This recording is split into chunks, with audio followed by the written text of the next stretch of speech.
You know that feeling, right? You have an interaction, you walk away thinking, yeah, that went pretty well. I was polite, I was myself, and then just crickets. Silence. Or worse, ghosting.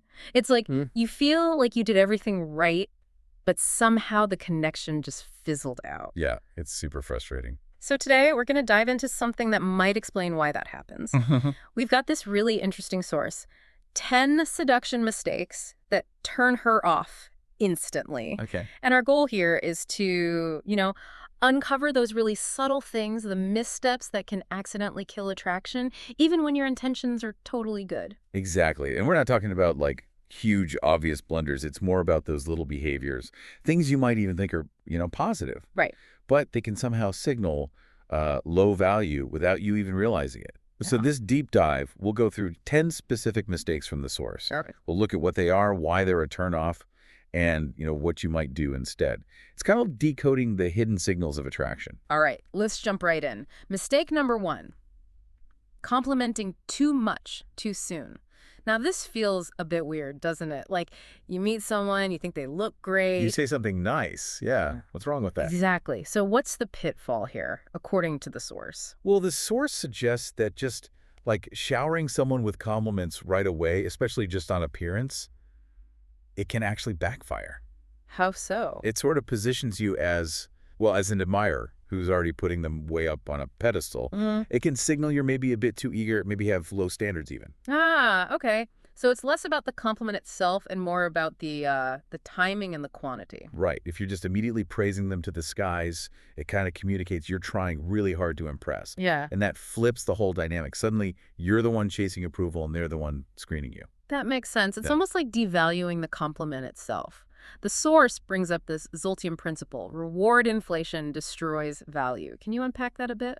Basically, this principle from the source, it says compliments are like rewards. If you give them out too easily, too early, before they're really earned, they just lose their impact. Like getting a prize just for showing up. Exactly. If you say, you're gorgeous, before you've even had a real chat, it feels kind of cheap, maybe insincere. The source gives examples like, you're so gorgeous, I can't stop looking at you. Okay, yeah, a bit much maybe. And the person hearing that might think, wow, he barely knows me and he's this into my looks. It can feel superficial. It taps into that idea of scarcity, too. If your validation is just handed out freely, it's not as valuable. Right, right. It needs to feel earned, authentic. So what's the better way? What do people who navigate this well actually do? The source points to a few things. First, calibration. They observe, they get a feel for the person first. Okay. Second, they qualify. They let the other person kind of reveal their value through personality, through conversation. Makes sense. And then they use what the source calls framed compliments. These are tied to specific actions or qualities after some connection is there. Like the example, you're cute and a smartass. Dangerous combo. Ah, okay. That feels more specific, more genuine. It acknowledges more than just looks. Exactly. It feels earned. So the fix, the Zoltium fix, is compliment with calibration, not craving. Basically, wait, let them show you who they are, maybe use some nonverbals to build tension first. Right. So when the compliment does come, it lands with more weight. It feels like a moment of clarity, not just neediness. Okay, got it. Let's move to mistake number 2, leading with your feelings. What does that look like in practice? This is when you express really strong emotions very early on, saying things like, I really like you, or, I've never felt this way before, especially after just 1 or 2 dates, or even sooner. But isn't the usual advice to be open, honest about your feelings? So why is this a potential turnoff according to the source? Well, the argument here is that dumping heavy feelings too soon creates pressure. A lot of pressure. Yeah. And it kind of reverses the polarity again. You're handing over all this emotional weight before it's really earned or reciprocated. So it can come across as needy. Yeah, needy, or like you're emotionally over-investing way too fast. The source talks about the truth about vulnerability, saying that vulnerability, when it's premature, feels like a burden, not a bonding moment. Okay, so it's about the timing and whether the connection can actually hold that weight yet. The source has another Zoltium principle for this. Seduction is not emotional honesty, it's emotional control. That sounds pretty provocative. It is a strong statement, Yeah. but the source clarifies it's not saying don't be honest. It's saying that an uncontrolled flood of emotion early on can actually make you lose respect. Right. Demonstrating some emotional control, some self-containment, can be more attractive than just letting it all hang out immediately. Like saying, I feel a strong connection with you already. The other person might just think, whoa, slow down. You barely know me. It can be overwhelming. But you raised a good point earlier. What about vulnerability building connection? People hear that a lot. That's true. And I think the key the source is pointing to is calibrated vulnerability. Hmm. It's shared at the right time in the right way when there's some mutual ground, not just dropped on someone. Okay. So instead of that early emotional dump, what's the suggested approach? The Zoltium frame is she must chase the depth you keep hidden. Exactly. The idea is if you show you have emotional depth, but you reveal it gradually, it becomes more intriguing. It makes the other person curious, makes them want to discover more about you. Creates a bit of mystery. Yeah.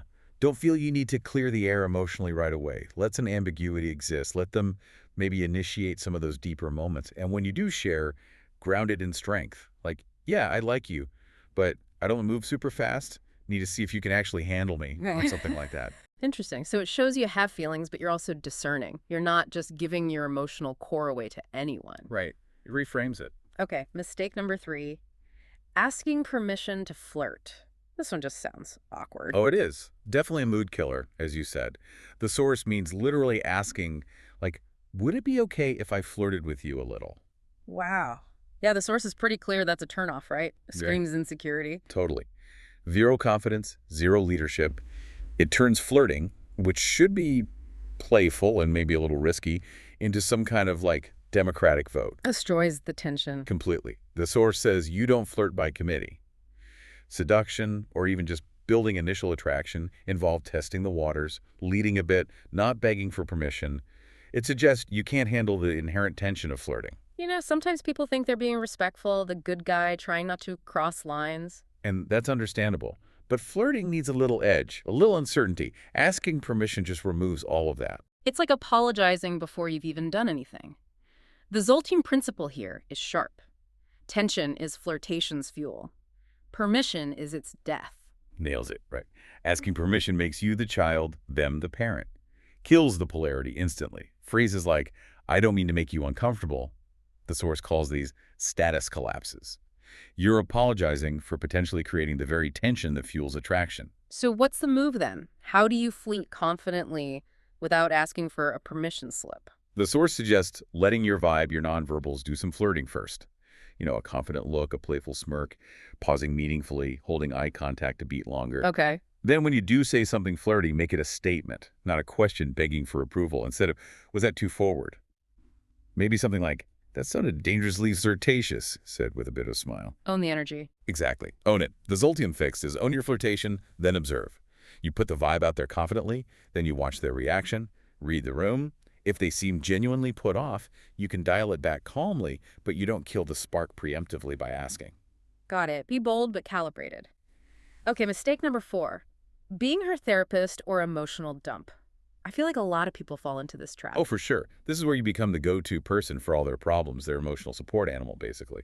Listening endlessly, but without any sexual tension or flirtation ever entering the picture. And the big risk is landing squarely in the friend zone, yeah. Precisely.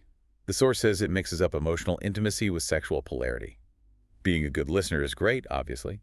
But if you're only the person they vent to, constantly you become safe, sexless, a buddy, not a potential lover. You're relieving their emotional stress, not building attraction-based tension. Exactly. The source calls it the trap. Thinking emotional closeness expees romantic progress. It warns that too much one-sided venting can actually make you less desirable romantically. Okay, and the Zoltium principle here. The more she unloads, the less she chases. Pretty blunt. It is. The idea isn't that deep connection is bad, but attraction often isn't built just on being an emotional sponge. It needs that initial spark, that polarity, and then intimacy grows from there, ideally mutually. Right. If you're always just saying, tell me everything, I'm here, validating every complaint without any pushback or different perspective, you lose that edge. The subtext they might pick up is, I see you as a friend, not romantically. I'm trying to impress you with how supportive I am. So how do you balance being supportive with not becoming the designated therapist? The source suggests listening, sure, but don't get sucked into endless drama loops. Maybe don't validate every single victim narrative without encouraging some accountability on their part. Stay calm yourself. Maintain boundaries. Yes, huge, Yeah. healthy boundaries. If someone's dumping really heavy stuff on you constantly, especially early on, it's okay to gently redirect. Maybe say, wow, that sounds intense. Maybe we can shift gears to something lighter for a bit. The Zoltium fix is limit emotional investment until she earns it. Wait until there's some demonstrated mutual interest, respect, effort before you become the primary emotional support system. That's a good reminder about balance and boundaries. Okay, mistake number 5, avoiding sexual tension. So the complete opposite end. Exactly. This is being too careful, too polite, steering way clear of anything that could even remotely be seen as flirty or carrying any kind of sexual energy. And the source basically says this is like pouring water on any potential spark. Absolutely. Attraction, according to this source, isn't just about safety and neutrality. It needs that polarity, that buzz, that little bit of tension or charge. If you actively avoid any hint of that, the interaction becomes bland and forgettable. Makes sense. The Zoltium principle is pretty stark. No tension, no attraction. Right. If the jokes are always G-rated, if you never hold eye contact, never let the conversation touch on anything even slightly suggestive, you risk being seen as purely platonic. Sexless again. So what does this look like? Just keeping everything super nice? Yeah, keeping conversation very surface level, never breaking the touch barrier, even lightly. Constantly checking, are you comfortable? Is this okay? To an almost excessive degree. Avoiding anything even slightly edgy. And this usually comes from fear, right? Fear of rejection, fear of being seen as creepy. Often, yeah. But the unintended result is boredom, lack of chemistry. The other person might think, yeah, they're sweet, but there's just no spark. Something's missing. So the Zoltium fix is signal desire, then hold the frame.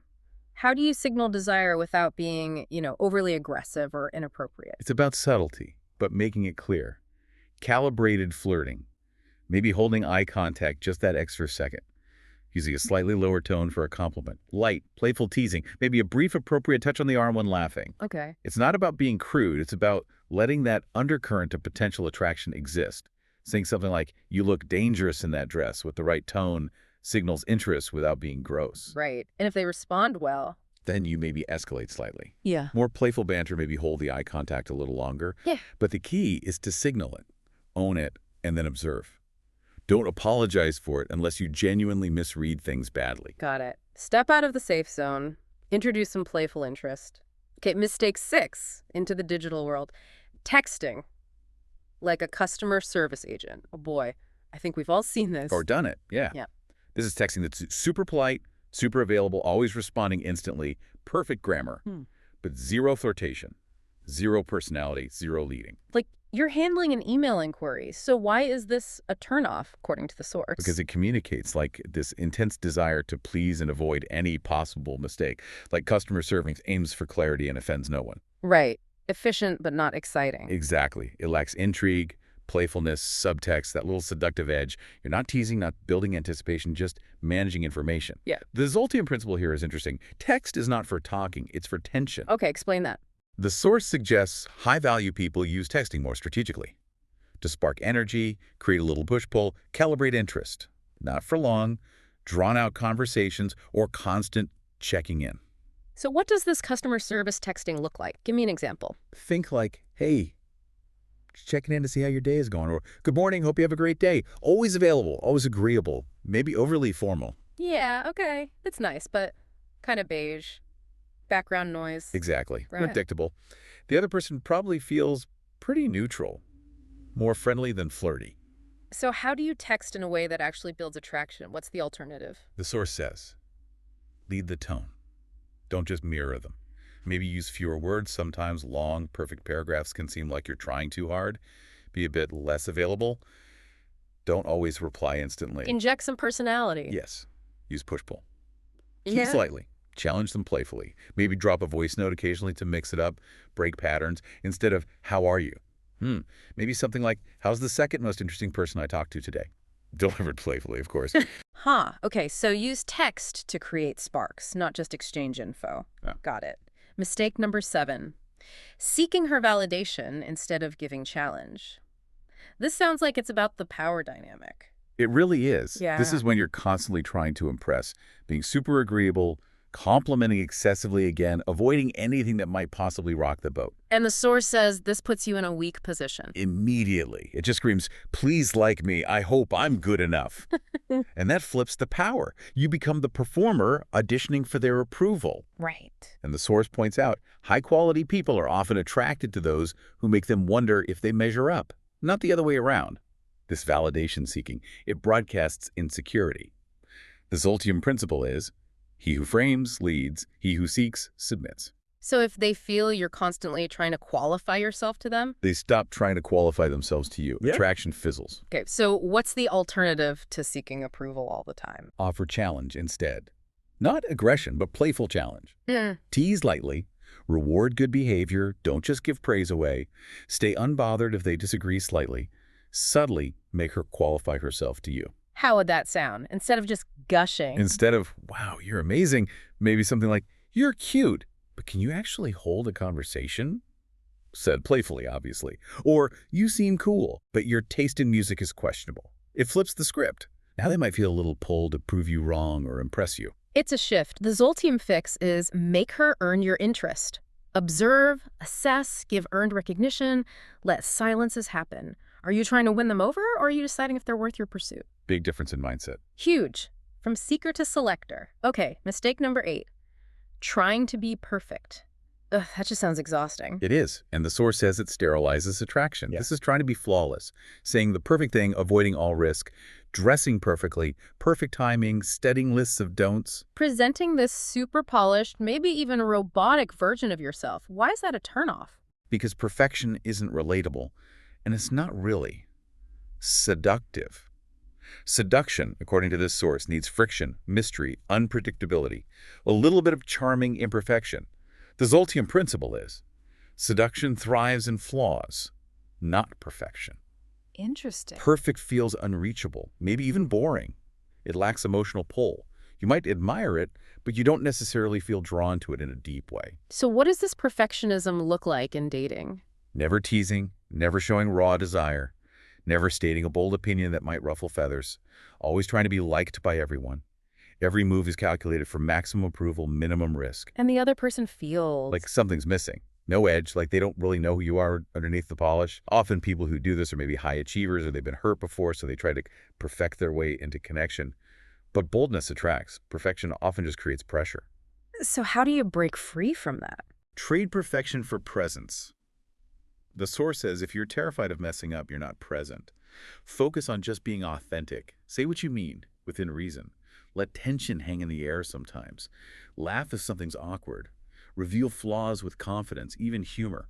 Like own your imperfections. Yeah, instead of hiding them, own them. The Zoltium fix is about being unshakable in who you are, flaws and all. Maybe even say something polarizing with conviction. Laugh at yourself. It's more magnetic than pretending to be flawless. Be real, be relatable. Oh.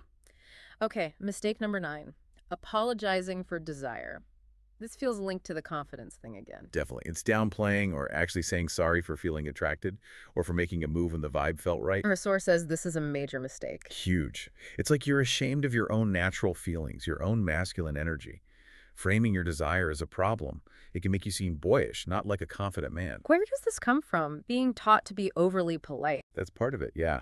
Trying so hard to be the nice guy, not creepy, that you end up seeing your own natural attraction as something dangerous or wrong that needs to be hidden or apologized for. Right. The Zoltium principle hits hard here. Attraction is not earned through apology. It's triggered through certainty. Exactly. Desire that's owned confidently. That's powerful. Desire that's apologized for. That's weak. Owning your intent calmly actually makes the other person feel safer because it shows you're in control of yourself. So what kind of phrases fall into this trap? Things like, sorry if I came on too strong, or hope that wasn't too forward, even if it really wasn't. Or hesitating and making your desire seem like an imposition. And the message received is, You're ashamed of wanting me. Or you're scared of your own feelings. It signals a lack of confidence, and it might make them feel like they have to be the one to initiate anything further. so how do you show desire without being apologetic or aggressive? Contain it. Don't confess it with an apology. Own it calmly. Pay attention to your tone, low, steady, confident. Don't feel the need to justify why you're attracted. Don't use phrases that disqualify your feelings, and don't rush to clean up moments of tension. Maybe something like that earlier example. You're trouble. I like trouble. Yeah, something like that. Playful, confident, owns the attraction without apology. The Zolteam fix is contain, don't confess, show it, don't apologize for it. Project quiet confidence. Okay, final mistake, number 10. Letting her lead everything. Sounds like being too agreeable. Exactly. Constantly deferring. What do you want to do? Where should we go? Whatever you feel like. Asking them to make all the plans, set the pace, lead the escalation. And the source says this signals a lack of frame, direction. Yeah, a lack of frame direction, masculine gravity, the source calls it. It puts all the responsibility for the vibe, the outcome, onto the other person. Yeah. And that can really kill the seductive energy. Okay. The Zolteum principle here is women don't want to be in charge of the energy. They want to respond to it. Right. The source suggests that, especially early on, there's often an expectation for the masculine energy to provide some direction, allowing the feminine energy to respond to it. When that leadership is missing, attraction can fade. They might feel like they have to do all the work. So what does this look like practically? Just vague invitations. Yeah, vague plans, always asking, so what do you feel like doing tonight? Constantly putting the ball entirely in her court. You think you're being accommodating, but it can come across as indecisive or like you don't have any ideas or preferences yourself. And she might start feeling like she has to manage the whole interaction. Exactly. Like she's planning the date, setting the mood, figuring out the next step. It can feel less like a potential romance and more like work. So what's the better approach? How do you lead without being a dictator? Lead with calibration. Offer specific plans. There's a cool spot I know. How about we check it out Friday at 8? Choose the time, choose the place, initially at least, then see how she responds. Be decisive, but still collaborative. Yes. Be willing to suggest things, to escalate if the vibe is right, but also read the signals and adjust if needed.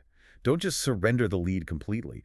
Even suggesting something specific like, let's grab a drink here, shows more initiative than, where do you want to go? The Zolteum fix is reclaim the frame early or lose her later. Take initiative. Start by being the one to suggest things, guide the vibe, state what you want sometimes. Leadership isn't rigid control. It's confidently creating the space for her to respond to something. Provide directions so she can relax into the interaction. Okay, wow. That was a really thorough deep dive into those 10 mistakes from the source. If you had to boil it all down, what's the main takeaway? I think the core idea running through all of this from the source is that these aren't usually about you being inherently flawed. It's about specific, often unconscious behaviors that accidentally signal low value or kill the tension needed for attraction. Right, little leaks. Yeah, leaking low value, as the source might put it. By just becoming aware of these patterns, like over-complimenting, apologizing for desire, seeking validation constantly, avoiding tension, letting her lead everything, you can start to plug those leaks. And let your actual attractive qualities come through more. Exactly. The source really emphasizes that attraction often fades, not because of who you are, but because of these habits of over-explaining, over-apologizing, needing permission, and lacking that confident direction. So as you're listening, maybe reflect on which of these, if any, might be showing up in your own interactions. It's interesting that making even small tweaks in these areas could potentially make a big difference. For sure. Maybe the path to being more magnetic isn't about adding more fancy techniques, but about subtracting some of these subtle behaviors that might be undermining you without you even realizing it. Definitely some food for thought there.